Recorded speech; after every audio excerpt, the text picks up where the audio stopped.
స్తోత్రం పరిశుద్ధన యేసయ్య, నీ పరిశుద్ధ నామమున ప్రార్థిస్తున్నాను. మరి నీ సాక్ష్యం చెప్తున్నావు కదా తండ్రి, మీరు నాకు తోడండి, నడిపించండి. మీ ప్రభువైన యేసుక్రీస్తు పరిశుద్ధ నామమున ప్రార్థించుకుని కొంచెం ఆమేన్. Praise the lord brothers and sisters. మీ అందరికీ తెలుసు, నేను కొత్తగా వచ్చాను ఈ సంఘానికి. It's like third Sunday. So దేవుడు నా జీవితంలో ఒక గొప్ప కార్యం మరి చేసి ఉన్నాడు.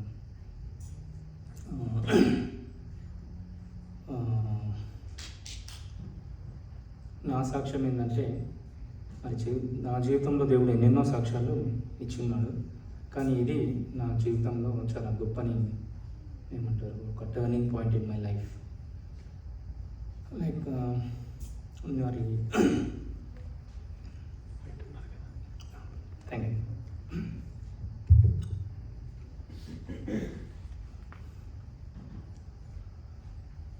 సో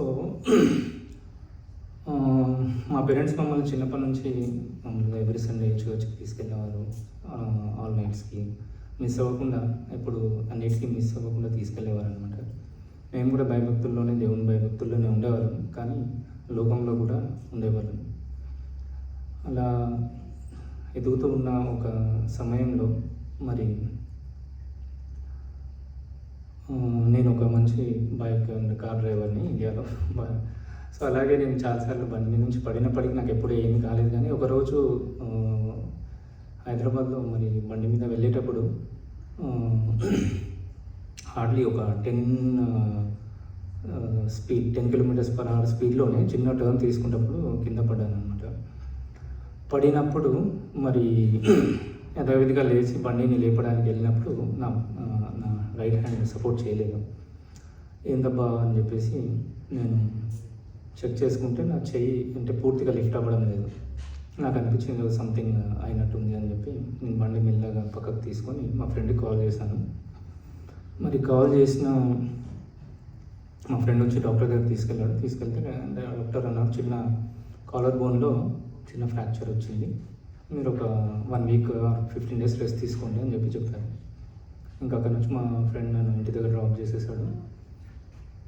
సో మా ఇంట్లో ఫస్ట్ డ్రాయింగ్ రూమ్లో దీవాన్ ఉండేది. మామూలుగా మేము టీవీ చూసేటప్పుడు కానీ మరి రిలాక్స్ అయ్యేటప్పుడు దీవాన్ మీద ఉంటాము, కానీ ఎప్పుడు మేము మా బెడ్రూమ్స్లోనే ఉంటాము. కానీ ఆ రోజు ఎందుకో నేను మరి దివాన్లోనే పడుకున్నాను. చేతికి అది కట్టారు. సో అలా నేను ఉన్న రోజు మరి టీవీ చూస్తున్నాను. మరి చూస్తూ టీవీ చూడాలనిపించలేదు. అలా ఒక రోజు గడిచిపోయింది. రెండో రోజు కూడా అలాగే అనిపించింది. మరి ఇంట్లో చెప్పాను టీవీ బంద్ చేయండి అని చెప్పి. సో సెకండ్ డే కూడా అలాగే, థర్డ్ డే కూడా మరి అలాగే మరి టీవీ చూడాలనిపించలేదు. దాని మీద ఒక రకమైన విరక్తి కలిగిందనమాట. ఆ తర్వాత అది అలా గెలిచిన రోజు మరి థర్డ్ డే రోజు ఎర్లీ మార్నింగ్ అరౌండ్ 4:30 ఆ టైంలో మరి నన్ను ఎవరో తట్టి లేపుతున్నట్టుగా నాకు అనిపించింది. నేను ఫీల్ అయ్యాను. నేను అలా ఫీల్ అయ్యి సడన్గా ఇలా లేచి చూశాను. అంటే నేను కళ్ళు మూసుకొనే ఉన్నాను, కానీ నా కాన్షియస్ అనేది ఒకసారి లేచి చూసింది అన్నమాట, ఎవరు నన్ను లేపుతున్నారు. సో అప్పుడు first time I encountered with God. That was my first time. So దేవుడు నాతో మొదటిసారి మరి ఆ రోజు నన్ను దర్శించాడు. మరి దేవుడు ఆ రోజు నాతో మాట్లాడేటప్పుడు అన్నాడు, నువ్వు ఎన్నో సంవత్సరాల నుంచి మరి నేను ఎన్నో రోజుల నుంచి నేను నీ దగ్గరికి వద్దామని ట్రై చేస్తున్నాను, కానీ నువ్వు ఏదో విధంగా నువ్వు తప్పులు చేస్తూనే ఉన్నావు. సో దానివల్ల నేను రాలేకపోయినా, కాబట్టి ఈసారి నేనే అంటే God has pushed me down so that I fell means ఒక కార్నర్లో నేను ఉన్నప్పుడు దేవుడు మరి అది that is I don't know what is his thought. So అలా నన్ను దేవుడు అలా చెప్పినప్పుడు నేను ఆశ్చర్యపోయాను. ఇంకొకటి మాట కూడా చెప్పాడు, నాకు చిన్నప్పటి నుంచి మామూలుగా దేవుని చూడాలని ఆశ ఉండేది.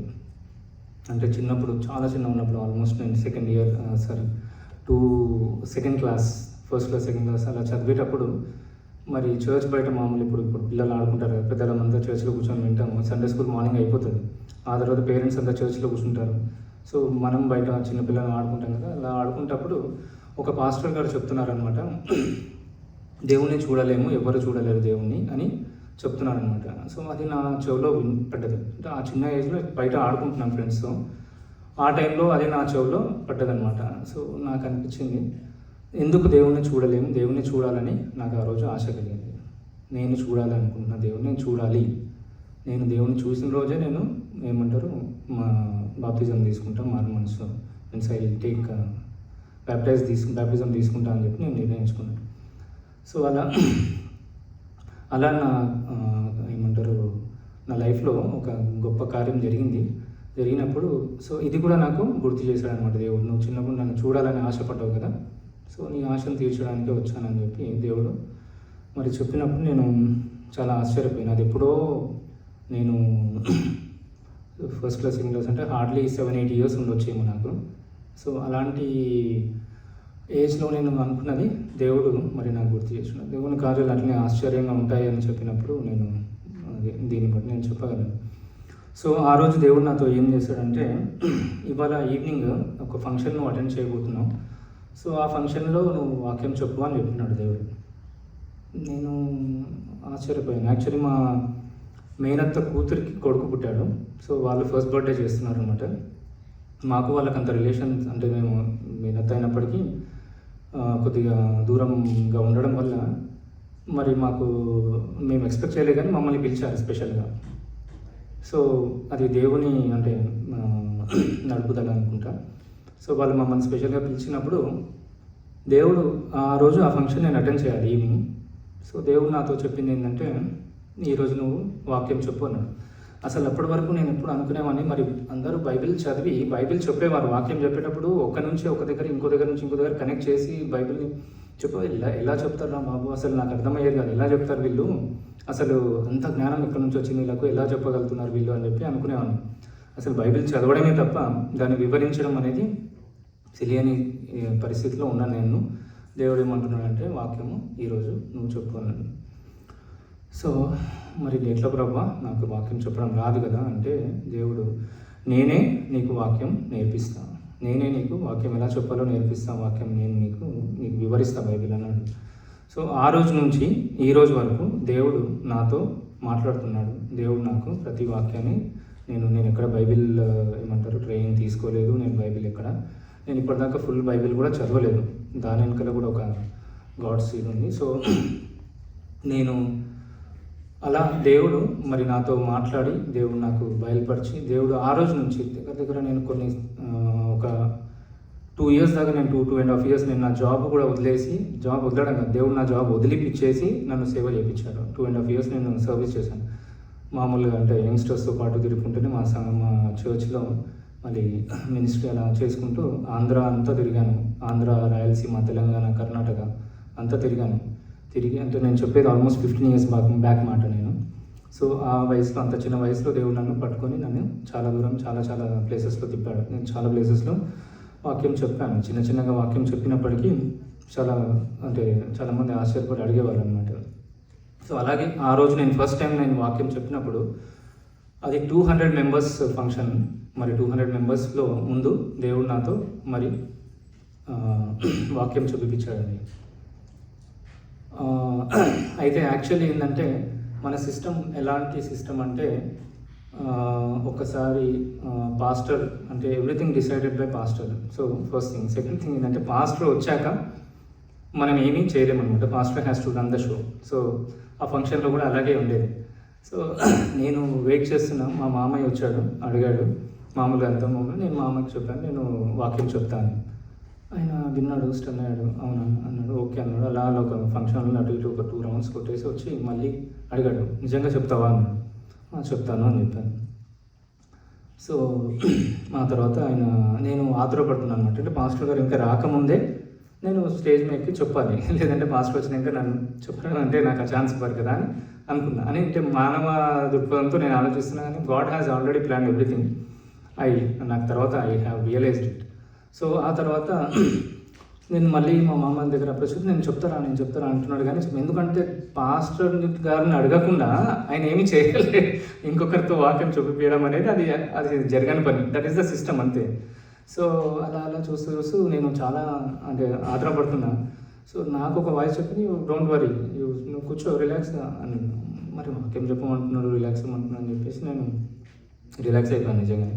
ఆ తర్వాత పాస్టర్ గారు వచ్చారు, మరి స్టేజ్ ఎక్కారు, మామూలు యాజ్ యూజువల్ ప్రేయర్ చేసి పాటలు పాడేసి ఆ తర్వాత సడన్గా అంటే ఇంకా నేను అనుకున్నాను, ఓకే ఈరోజు నేను చెప్తలేనేమో, అయిపోయింది అని అనుకున్నాను. సడన్గా పాస్టర్ గారు అన్నారు, ఒక యవనస్తుడు ఈరోజు వాక్యం చెప్తాడంట, మరి ఆ స్టేజ్ మీదకి రమ్మని చెప్పి పిలిచారనమాట. నేను షాక్ అయిపోయాను. సో ఆ రోజు నేను వాక్యం చెప్పాను 200 మెంబర్స్ ముందర. నా ఫస్ట్ వాక్యం నేను చెప్పింది 200 మంది ముందర వాక్యం చెప్పాను.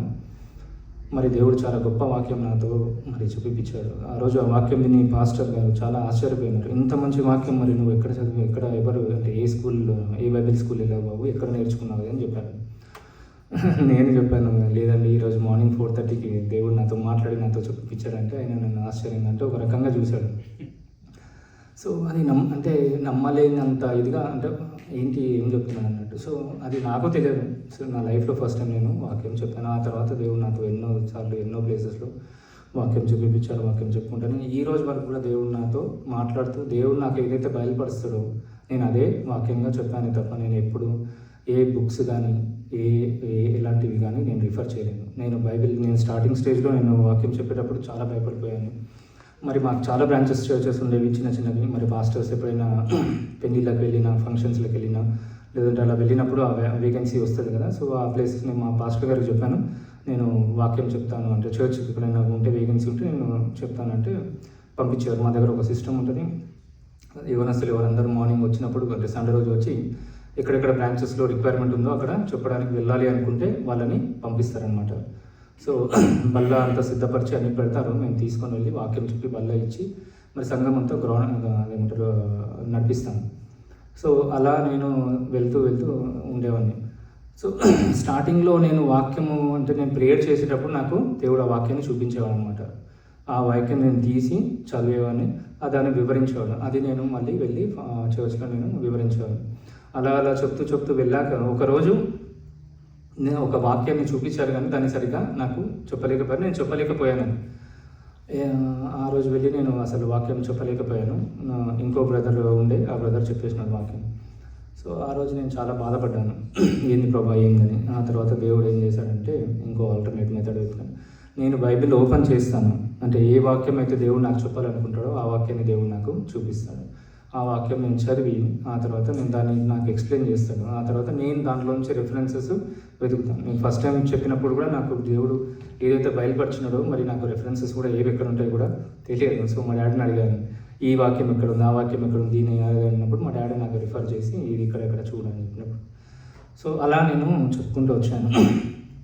దేవుడు మరి నన్ను ఆ రోజు నేను రియలైజ్ అయ్యాను. ఆ తర్వాత నేను సేవలు వెళ్తూ మరి దేవుడు నన్ను ఎన్నుకున్నాడనే విషయం నాకు తెలిసింది. ఆ తర్వాత నాతో 2.5 years సర్వీస్ చేయించుకున్నాడు. మరి నేను దేవుని చెప్పాను, దేవా మరి నేను జాబ్ చేయాలనుకున్నాను, జాబ్ చేసుకుంటూ సర్వీస్ చేస్తాను అని చెప్పినప్పుడు మరి ఒక 6 months తర్వాత దేవుడు నాకు మరి ఒక ఉద్యోగం ఇచ్చాడు. సో అలా జాబ్ చేసుకుంటూ నేను సర్వీస్ చేసుకుంటూ ఉన్నాను. అలా ఒకసారి జాబ్లో పడిపోయామంటే మళ్ళీ మనము ఏమంటారు దేవునికి కొద్దిగా దూరం అవ్వడం అది జరుగుతుంది. అందుకే మనం సర్వీస్లో వెళ్ళినప్పుడు మనం అన్నీ వదిలేసేయాలన్నమాట. అసలు సమస్తాన్ని వదిలేసి ముందుకెళ్ళాలి. అప్పుడే మనము దేవుని యొక్క ఏమంటారు విజయాన్ని చూడగలుగుతాం, దేవుని యొక్క దాంట్లో మనం వెళ్ళగలుగుతాం.